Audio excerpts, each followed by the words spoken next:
일본에서 겪었던 소름 끼치는 일.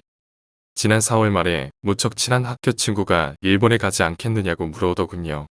일본에 있는 부모님 댁에 한 달간 머물 예정이라는데 같이 관광이라도 하지 않겠느냐고 해서요. 저는 학교를 휴학한 상태로 당시 자격증 공부와 알바를 병행하고 있었는데요. 공부도 지겨워질 때였고 알바도 며칠 후엔 끝나는 거라서 기분 전환도 할 겸 해외여행이라는데 마다하지 않았죠. 좋은 기회라고 생각하고 승낙했습니다. 일본은 인천공항에서 하네다 공항이었나 비행기를 이용했는데요. 비행기 값이 바로 옆인데 장난이 아니더군요. 뭐 숙박비 공짜라는 생각으로 일단은 도착했습니다. 그런데 친구의 부모님들께서는 교토에 사셔서 차로 한참 더 갔던 기억이 나는군요.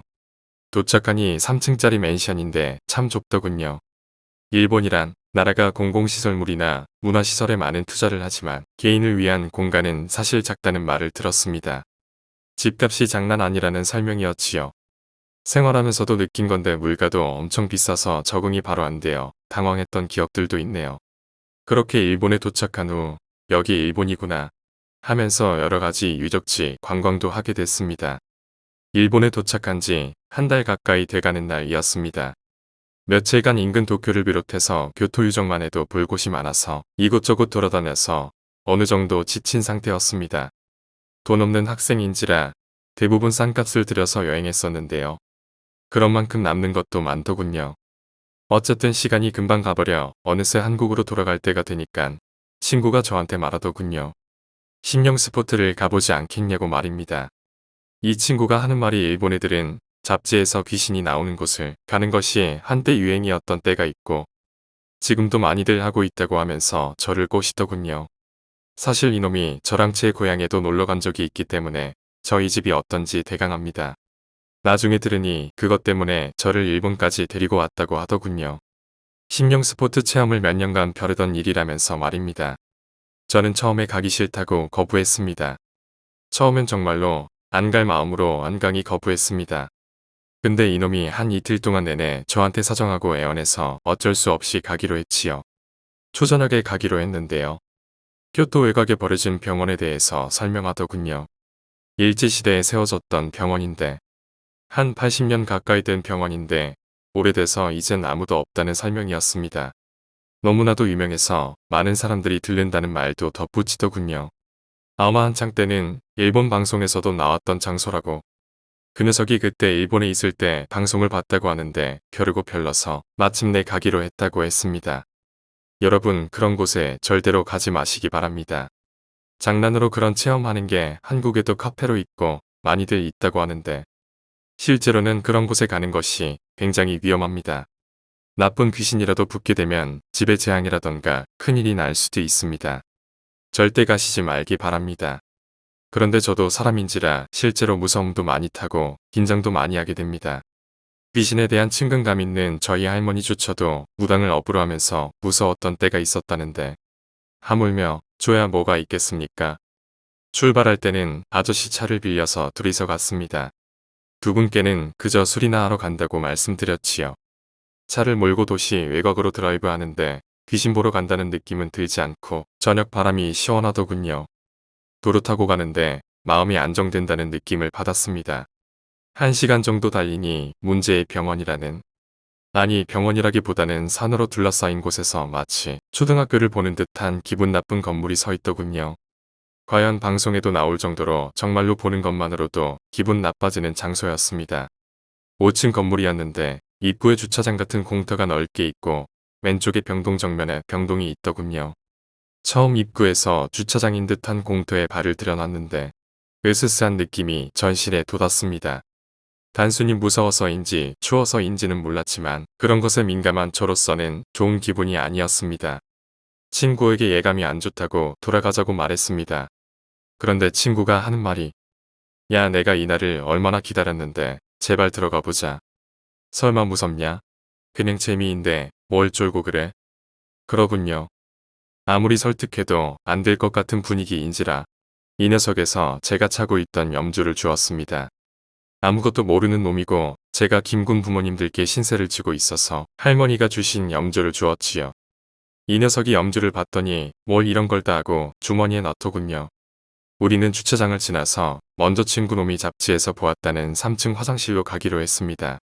3층까지 가는 동안 누가 저를 보는 것 같아서 긴장이 엄청 되었습니다.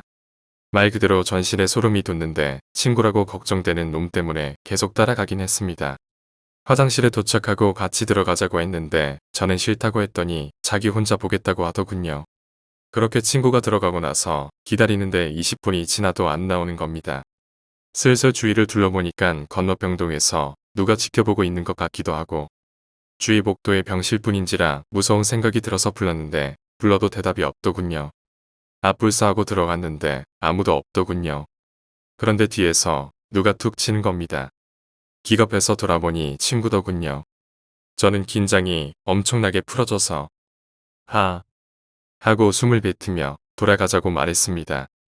친구도 웃긴지 마구 웃어대더니 조금만 더 둘러보자고 말하지 뭡니까? 저는 어이가 없었지만 친구가 별르고 별렀다니 설득도 안 되고 다시 따라갔습니다. 친구랑 같이 이곳저곳 돌아보고 시계를 봤는데 한 1시간 반쯤 돌아왔더군요. 등에는 땀이 흐르고 계속 긴장 상태에서 있어서인지 피곤해져서 친구에게 이제 그만 가자고 했습니다. 그런데 친구는 이렇다 할 체험을 못해서인지 만족을 못하는 눈치였습니다. 시시하다는 게 그 이유였지요. 잔뜩 기대하고 왔는데 뭔가 보고 가야 되지 않냐고 말입니다. 친구가 저한테 조금 더 돌아보자 하면서 지하병동이란 곳의 이야기를 꺼내더군요. 예전에 이 병원이 정신병원도 같이 있어서 지하층에 정신병동과 수술실이 있었다면서 말입니다. 마지막으로 돌아보자고 하더군요.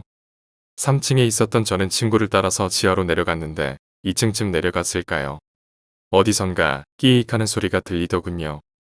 긴장했던지라 그 때문인 줄 알고 애써 무시하고 내려가는데 또다시 끼익 소리가 더욱 또렷하고 가깝게 들리는 겁니다. 분명 금속성 음인데 뭔가를 미는 그런 소리더군요. 분명히 들리는 소리라는 생각이 들자 또다시 등에 땀이 흘렀습니다. 답답한 상황이었습니다. 친구 녀석은 더 둘러보자고 고집 부리고 있지. 저는 분명히 뭔가 잘못된 것 같은데 이러지도 저러지도 못했습니다. 다른 생각 떠올리면서 곧 지하실로 내려가는데 지하층 문이 막대기로 막혀 있더군요. 제가 또다시 가자고 하니깐 친구가 막고 있던 막대기를 걷고서 들어가는 겁니다.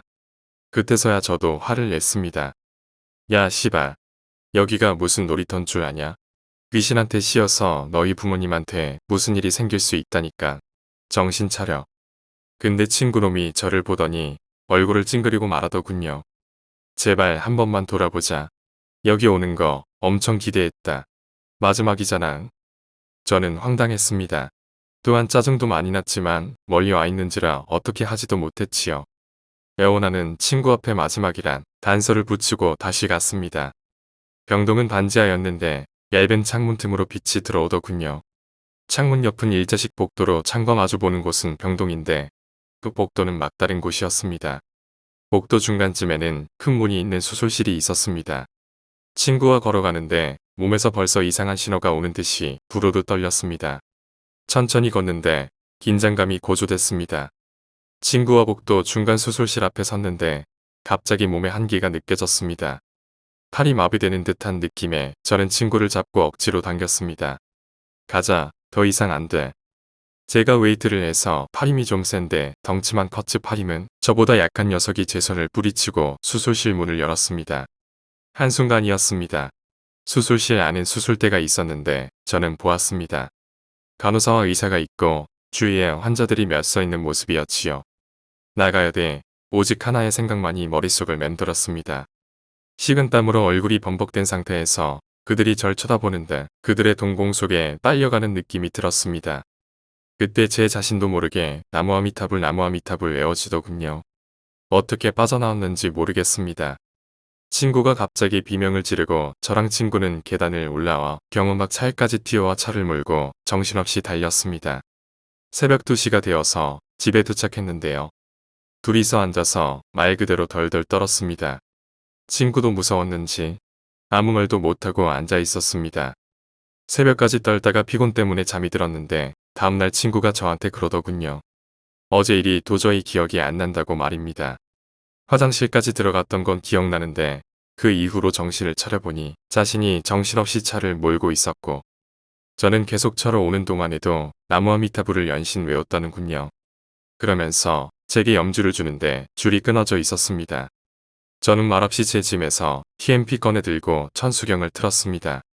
제가 인터넷 강의를 들으면서 마음이 어지러울 때마다 듣는 경인데 이 경이 귀신을 쫓는다고 해서 자주 들었던 것입니다.